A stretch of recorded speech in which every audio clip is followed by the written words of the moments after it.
Well, it's 11 a.m. on Capitol Hill, where lawmakers appear to be moving towards a temporary spending bill to avoid a partial government shutdown. Senate Majority Leader Chuck Schumer said that he's taking the first procedural step towards passing a stopgap funding bill. Schumer said voting on the measure could begin as early as Tuesday. The move comes as Congress remains split on issues like border security and military aid for Ukraine. Lawmakers have until late next week, though, to come up with an agreement. Defense Secretary Lloyd Austin remains hospitalized, and he is in good condition. That's according to the Pentagon. He's undergoing treatment for prostate cancer. There is no timetable set for his release from the hospital, but you might remember that Austin did not disclose to President Biden that he was in the hospital for multiple days. Joining us now to talk about this and other issues facing the Congress, Adam Smith. He's a Democrat representing Washington State's 9th District, which encompasses part of Seattle and nearby cities. He's also the ranking member of the House Armed Services Committee, and as such, a perfect person to kick off these rounds of questions with. Congressman, thanks so much for joining us. Thank you for having me. Appreciate the chance. So let me ask you about the Secretary of Defense. In your estimation, should he face consequences for not alerting the Commander-in-Chief, in this case the President of the United States, of his absence? Even understanding, and I know there's a lot of sympathy for somebody who's like, look, this is my personal medical battle that I'm going through, but he's in a unique position as the Secretary of Defense, and the President of the United States needs to be informed when the Sec Defense is not available.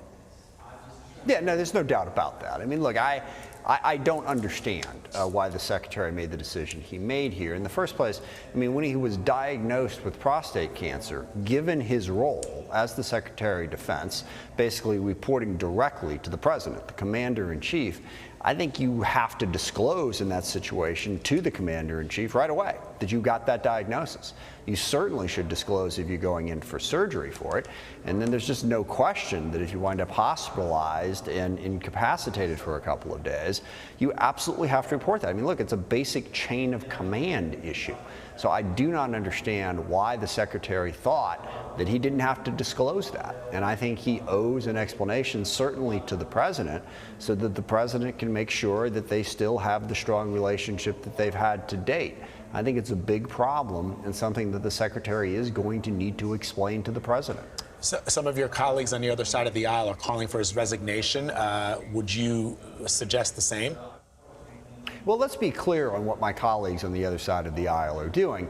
They want to tear down the Biden presidency. That is their sole mission on everything that they're doing here. We heard former President Trump say that he wants the economy to tank because it'll hurt President Biden.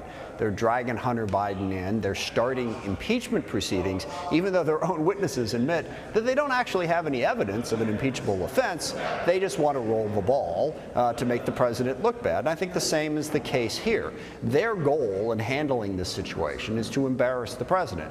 My goal, and the goal of my colleagues on the other side of the aisle, is to try to make sure that we have a strong national security team. So their goals are entirely different. And so, no, I'm not calling for the Secretary to resign. He needs to have a conversation with the president, though, to make sure that they understand why he made the decision he made. You know, and it's not inconceivable that this would sever the relationship in such a way that the president would need a new Secretary of Defense. But that's for the president and the Secretary of Defense to work out. But that question definitely needs to be answered by Secretary Austin. I want to ask you a little bit about aid to Ukraine and Israel, military aid, where that stands right now. It seems the last we spoke about it, there was an impasse in regards to Republicans wanting some changes when it comes to border security. But Ukraine, it seems, cannot wait any longer. Where are things? Yeah, several steps here. First of all, Ukraine should not be linked to border policy. It shouldn't be. Ukraine is an incredibly important national security objective for our country and for the world. We have been supporting them. By the way, Secretary Austin has been crucial in bringing together the coalition that has so successfully helped Ukraine defend itself. They deserve and need our support now. The border is an incredibly important issue as well, but it is difficult to resolve, and it should not be used as an excuse to allow Vladimir Putin to destroy Ukraine. It shouldn't be. But since it has been, we've linked it, the Republicans have linked it, to border policy. Now we've got another problem. The Republicans and Democrats in the Senate are negotiating in good faith on strengthening our border policy, which I believe needs to happen. And now you've got House Republicans saying, no, we don't want to support that deal because it's going to give Biden an out in an election year. It's going to make him look like he's doing something about the border, and we just can't have that. So those anti-Biden politics, again, get in the way of policy. There are senators on the other side, Republicans, who are working in good faith with Democrats to get to an agreement so that we can do Ukraine security and Israel security and border policy. The question is, will the hyper-partisan House Republicans allow that to happen? Speaking of that hyperpartisanship, I thought it was interesting, Congressman, that even over on Fox News this morning, they were talking about what they called the Republican caucus in disarray, House Republicans in disarray. Congressman Chip Roy isn't ruling out ousting Mike Johnson as Speaker if he moves ahead with the spending deal. What are you hearing about that, and what hurdles besides what some are calling dysfunction needs to be overcome in order to avoid that government shutdown, and will it be a long-term solution? Yeah, this is the problem that they've had since the Republicans took the majority. They have a small group, somewhere between 10 and 30, depending on the issue, who are of the opinion that they have to get their way. And if they don't get their way, then they have to shut everything down. And that's what Chip Roy is doing again. He doesn't like the appropriations deal that was reached. Now, it's an appropriations deal that is supported by overwhelming bipartisan majorities in the House and the Senate. But he doesn't like it. So he doesn't believe in democracy, apparently. So since he didn't get his way, he's just going to shut everything down and not going to vote for the rule on a totally unrelated issue. Off the top of my head, I forget what the bill is. But he's basically bringing down the rule so that the House can't consider anything because he didn't get what he wanted on the appropriations process. And that's a real problem. And that's going to play out as we try to get a continuing resolution passed. You know, will there be enough support to do that, to keep the government functioning until we can pass an appropriations bill? But again, the problem comes back to that small group of very extreme MAGA Republicans. They're small, but the Republican Party has allowed them to govern, to run things. And that is undermining our ability to get some of the bipartisan agreements that are so important, starting with making sure we don't shut down the government. Before we let you go, Representative, I want to ask you a little bit about how you think the 2024 presidential race is going.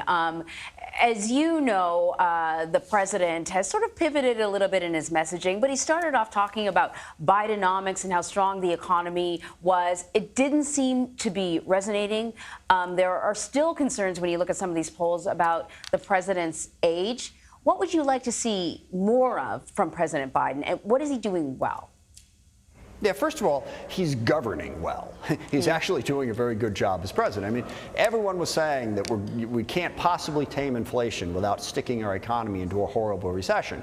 Well, we did, okay? You know, he has built the coalition to help support Ukraine. He has stopped the war from spreading in the Middle East through skillful diplomacy and the use of defense assets. He passed the Inflation Reduction Act, the Recovery Act, the bipartisan infrastructure bill. After decades of not being able to do that, the president's leadership has accomplished many things. Now, what he has struggled at is campaigning. He's never been a great campaigner. Now, if you ask me, would I rather have a really good campaigner and a bad president, or a good president and a not good campaigner? I'll choose the latter. But what they have to do is they have to step up their game on the campaigning front. They've got to get the right people in there to run the campaign, to deliver the message, and understand how to win, and understand how, you know, Senator Biden and then President Biden has struggled. He does not communicate as clearly as he should on the campaign trail. That's a fixable problem. We need to fix it, because this election is really important. Let me just push back just a little bit on the struggles that President Biden has faced, including what our polling indicates at CBS News, that the porous southern border is an urgent problem. That is what our polling indicates. And President Biden, since he took office, the number of people, as you know, apprehended at the border has surged fourfold compared with the average level back in the 2010s. And the data suggests that thousands of people are entering the country illegally every single day, which, as you know, is straining and creating chaos in border states, Texas and Arizona, and straining resources as far away as here in New York City. A lot of people feel the president hasn't done enough to address that. How do you respond to those? So the polling that shows that people don't believe that he's doing enough. It's straining resources all across the country. But look, what has changed since 2010 is the collapse of so many economies and governments in Latin America. Venezuela, 7 million people have fled Venezuela because of the chaos in that country. Now you're seeing it in Ecuador. You're seeing it in Peru. People are fleeing and coming to the border because of what's happening there. What President Biden is doing, as I said earlier, is he's working in a bipartisan way. And by the way, there's a lot of Democrats who don't support what he's talking about doing in terms of toughening border policy. But he's working towards doing it anyway. He is working in a bipartisan manner with the Senate to get to a solution to that problem. So it's a very difficult problem that multiple presidents and multiple Congresses have not been able to solve. President Biden is trying to work in a bipartisan way to get to that solution. And right at the moment, he's primarily being blocked by extreme Republicans, not on policy, but on politics. They don't want a deal that strengthens the border because they fear that it'll take away a political issue for them. So if we're going to get this solved, having someone with the leadership skills of President Biden is probably a pretty good place to be. Like I said, he's just got to figure out how to campaign more effectively as we head into the election year. All right, Congressman Adam Smith, thank you so much. Thanks for the chance.